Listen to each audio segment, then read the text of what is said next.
Hey guys, SFP here, and welcome to episode 27 of my FIFA 15 DC United Career Mode. And this will be the last episode of Saturday. So if you guys are watching it live-ish, this will be the last one. So I apologize if I'm spamming your subscription feed for some reason. And here we go with the management offer for Peru, which is the one of the three teams that we've been waiting for, guys. If you remember, it was between Peru, the U.S., and Portugal. Now, I didn't accept it yet at the moment because I don't want to have any unnecessary friendlies, so I'm gonna wait until approximately when the deadline is, and then I'll accept. Because I don't want any extra games, and we see here that my scout has finally managed to get all the information on Longo, and apparently he's a 70 rated striker. He has nice acceleration, nice speed, so that's something that, that's something that I don't think I've had with my previous players. And I'm just realizing this, I desperately need a a young striker. And I see here that November 7th is the deadline. So I will be accepting the offer come November. But anyways, I'm coming to the realization that I need a young striker. Because right now, Fabi, as great as he is, he's one of our main strikers. He's the best one we have at the moment. I think he has a couple, like 7 to 9 goals. As great as he is, he's getting up there in age. He is already losing his stats, the physical stats, I should say. And like I said, as great as he is, I think he's already 30, so he's just gonna go down from there. And Arieta is another player who is older than Fabi. Uh, as good as he is as well, he's just gonna get lower and lower in the overall sense. And so I desperately need another striker. And many would point out, hey, Aguilar has been great for you. Yeah, he has. And he's fairly young. I think he's in his early 20s, 21, 22. But focusing my goal scoring feats on a 53 rated striker doesn't give me too much confidence, guys. It does not. So I'm hoping that with Longo, he'll basically resolve any issues I may have in the long run. Right now, Espindola and Arrieta seem to be a good combination. I'll probably have a Longo coming off the bench, maybe, or giving him a shot at the starting position. Who knows? And if you guys haven't noticed, when I sent my scout to the U.S., I think I was looking for physically strong. Now, physically strong, what that will most likely get me is, what I hope it will get me is great center backs and a great striker. A physical striker, I should say. And here we start off here in the half for the Houston Dynamos half, and we get a nice shot that was saved by Joe Willis there. I really miss Joe. He's such a good goalkeeper. I think he's getting a shot right now, actually, but he's not taking advantage of it. And I'm pretty sure Tyler Derrick will just basically pick up where he left off. And here we get a foul on one of our attackers, Velarde, by Raul Rodriguez, I believe is his name, and he definitely deserves a yellow. Anyways, guys, so I'm hoping Longo in the long run will benefit me, and I'll get a couple decent strikers. And nice shot there by Fabi in the free kick. Unfortunately, the post saves it. Now Arieta passes it to Fabi. Fabi's going to go for it. He's going to shoot. And again, Joe Willis comes up big. Here's hoping I pull up a couple of decent strikers with my scout report here. And nice service by Fabi and a nice header by Boswell. Unfortunately, not on frame, Boswell. Not on frame.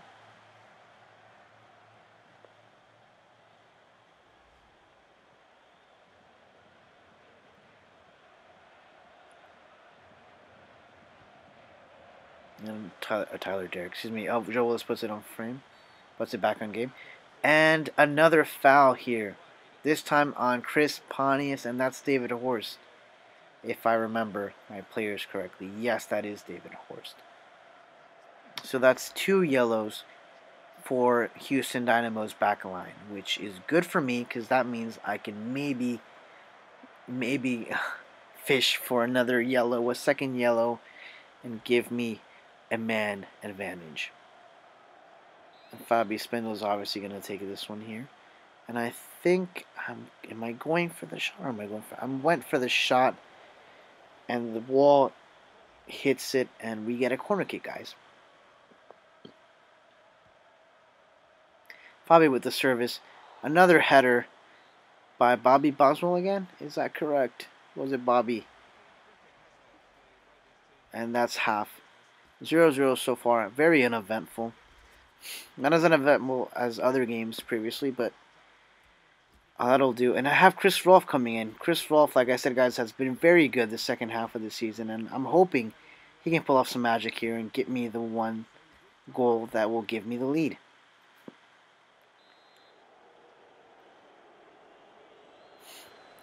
I guess technically I could use Rolfe as a striker as well. But he has the same situation as the other two strikers where he's up there in age. And Chris Rolfe passes it to Fabi. Fabi kicks it. And it hits the post yet again. Kishin with the ball passes it to Rolfe. Rolfe passes it to Franklin. Franklin shoots. It hits the post, but this time it goes in, guys.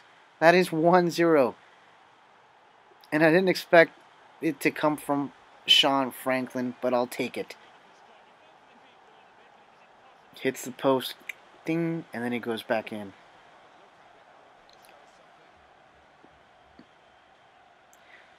What was once your savior is now your disaster. Your conqueror, whatever the word I'm looking for is. And I believe that's Franklin's first goal of the season. Yep, first goal. And Houston goes back at it again. And this time this is the last attack, I believe, here with Rolfe. Rolfe passes it to Colin Martin. Colin Martin with a shot. And a nice save there again by Joe Willis. For some reason I was stumbling on his name. But like I said, man, Joe Willis is a good goalkeeper. Houston is lucky to have him. Even as a backup. He brings in a lot of confidence to his back line. And Davis with the ball here. Will he manage to get a counterattack here in the last few minutes of the game? He still has the ball. He keeps it. Passes it. But unfortunately for him, we get the ball back. And that's the end of the game, guys. 1-0 with a nice goal by Sean Franklin. Well, and it seems that Jesse is not happy with his role, guys. I believe he's a crucial player, if not important player. That's his role. And obviously, with Bill Hamid being such a big beast, I don't have enough playing time. I'll try to rotate him here and see if I can appease him a little bit here. And so I'm putting in my B team against Sporting Kansas City. And my lead is big enough where I think I can do it without really suffering any sort of consequences here. Yup, I have an 11-point lead on Columbus Crew. So I definitely have some wiggle room, I would say.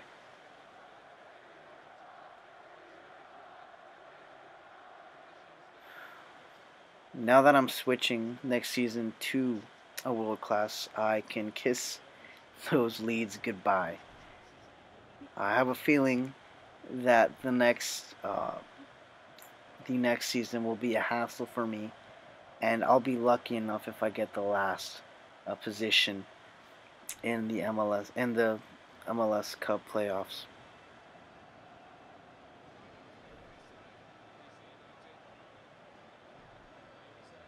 Here we go with the roster for Sporting Kansas City, and I see down to either Roger Espinoza, who is in his second run here with Sporting Kansas City.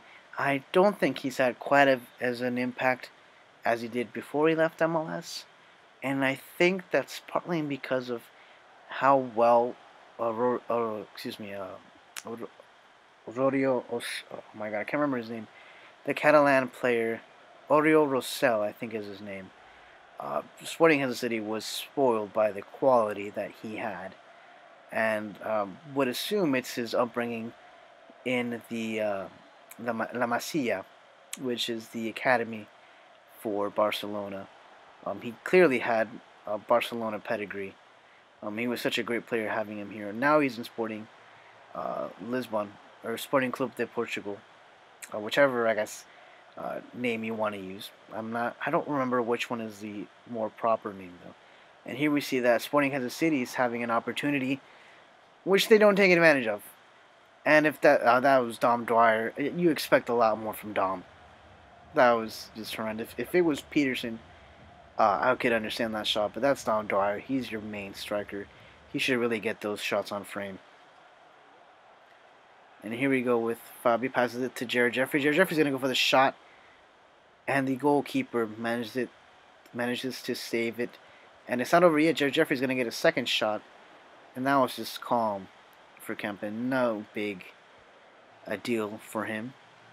And Farfan passes it to Fabi. Fabi gets clipped, and that will definitely be a card. Come on, ref, give him a yellow.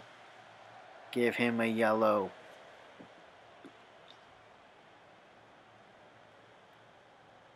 For Iko Para. Yellow in the second.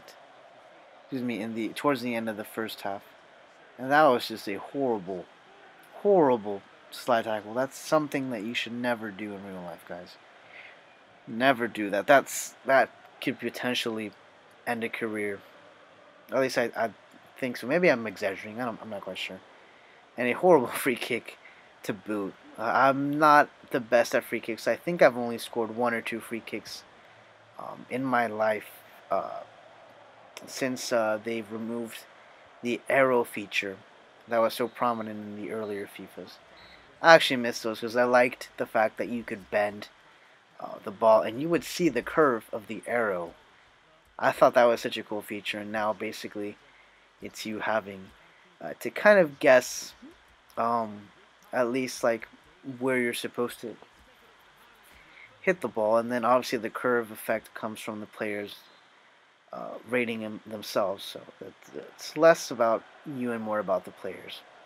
That's basically what I'm going at here. And Chris Rolfe finds Martin open. Martin's going to squirm me through, and he's going to shoot, and that's a goal, guys. That's number 1 for this game here, and I believe that's Martin's first goal in the season. He just stole that. Martin had no business being there, and he just took over the ball and slips it behind Kempen.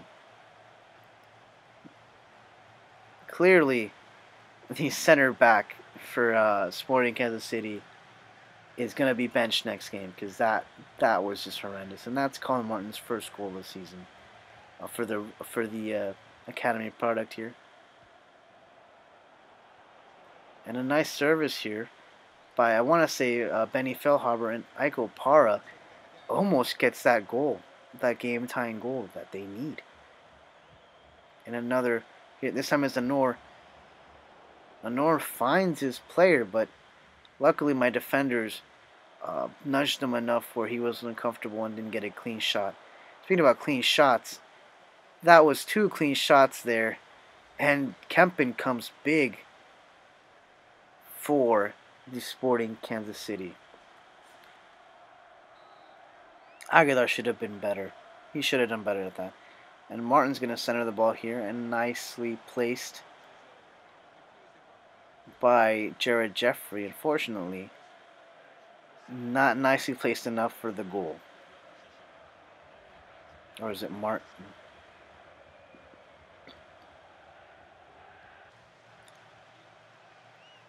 Passes it to Rolfe. Rolfe with the opportunity to make it 2. Will he make it 2? No, he won't. And oh my God, I had the opportunity there, but the defender was just like a fox.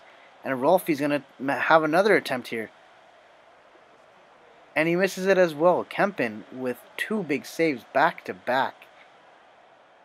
And Ellis is patting him on the back, well deserved by John Kempen.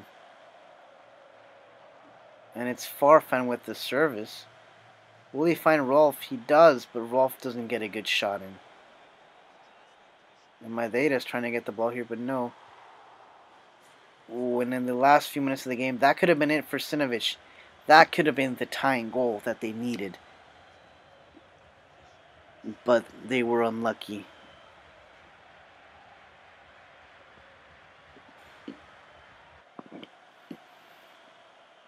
And a pass to Aguilar. Aguilar's by himself.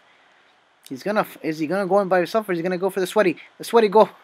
He went for the sweaty, and Chris Rolfe makes it 2 in the last minutes of the game, and it's over. Now, I know many of you guys aren't fans of the sweaty goal, but I could care less. A goal is a goal. I mean, people aren't going to remember much about the goal, just the fact that it's a 2-0 victory, and I'm going to take it. As I said before, Chris Rolfe has been just so impressive this second half of this season. And in real life, right now in the current 2015 MLS season, he has been probably the best player that DC has at the moment, barring maybe Fabius Spindola. And that's the end of the game, guys. 2-0 win, and we're going off to the next game.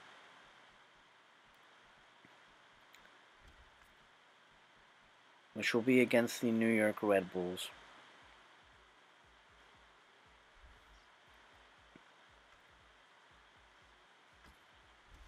And it seems that Arieta wants an opportunity as well. And like I was saying before, Chris Rolfe has been great. I think he has 9 goals, which is the highest goal scored by a DC United player this season. And it just, I guess I'm so interested in the fact that his career just did a 360. He wasn't doing so well his second stint in Chicago, and for some reason coming here to DC has given him new life.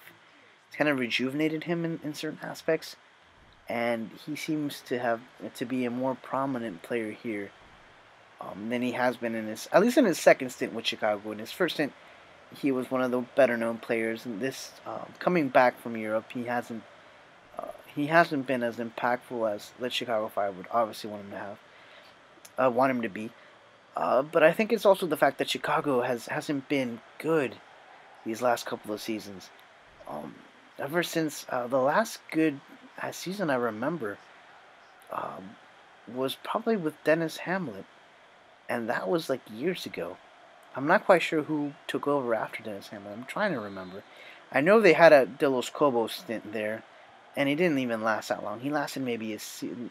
I'm not sure. And not Frank Klopas. My God, I can't remember the guy's name right now. The current coach of Chicago Fire, Frank Yallop. That's his name. I'm not a big fan of his. His style of play, I think, is outdated, and he should basically rejuvenate his tactics. And as we rejuvenate our own tactics here with Arrieta getting a goal, and I think this is the second time that he's asked to play, and we've benefited from listening to him. And I have no idea what Robles is doing there. I don't even think that is Robles, actually. Forgive me, Robles. I thought it was you. As I guess most people would know, I don't know if any of you guys are watching or any are goalkeepers of any sorts, whether it's like a pub league, or I guess professionally, maybe school wise. But from my understanding, and at least what I've heard over the years, is that you have to commit to your runs if you're a goalkeeper. There's typically, it's not good to doubt. Either you go through the run that you're going for, or you just stay in your spot. Usually, when you doubt, you're left in this zone, this awkward zone, where basically you're not close enough to get the ball from the player, yet far enough from the goal, where you open a nice space for the ball to be placed by the attacking player. Anyways, the first half ends 1-0, and here we start off with the second half, and Chris Rolfe again going, and he shoots, and the post denies him. And here we go towards the end of the second half here, guys. Felipe with the ball. Will this be the last attack here? He centers it to Jean-Baptiste. Jean-Baptiste headers it, but my defenders nudge him enough that it displaces him, and it's not on frame, and that's the end of the game, guys. 1-0 here, and I believe that will be all for this game. Will I be going for the next one? And I'm simulating. I apologize, guys. I forgot I'm actually playing 4 games today, and this won't be the last one. And Venezuela comes with an offer. Obviously, I'm going to reject it, guys. It's not the one I want. I have the one I want, but I'm holding out until the deadline when I have to answer to them. If for some reason I get another offer, though, that would be interesting. If I get an offer from the U.S., did I not just reject it? I could have sworn I rejected it. If I get a job offer from the U.S. or Portugal, that would actually liven things up. I would basically have the option of choosing. But even if I get Portugal, I think I'll stick with Peru. I want a project. I want a team that basically has no expectation of making it to the World Cup. Although, just reading by the offer, it says that they want me to reach the round of 16 of the World Cup, I think. And that's a little crazy, even for Peru standards. Now, lately they have been a pretty good team. They've been third place. They've gotten third place in the last 2 Copa Americas, which has been basically a big revelation. I did not expect Peru to be playing so well, and I think right now they're they're favorites, at least for fighting for that last spot for the next World Cup. But they haven't been in the World Cup since 1982, which I believe was Spain, 1982. So the fact that they're basically demanding that I make the round of 16 in the World Cup sounds very unrealistic. They should just be happy that I make the World Cup, to be honest. Especially when we have teams that we're facing like the likes of Brazil, Argentina, Chile, who has been an outstanding team lately. And then you have Colombia, who's also basically coming through a second renaissance. The first being obviously the era of El Pibe Valderrama, and who now is basically being managed and driven by James Rodriguez.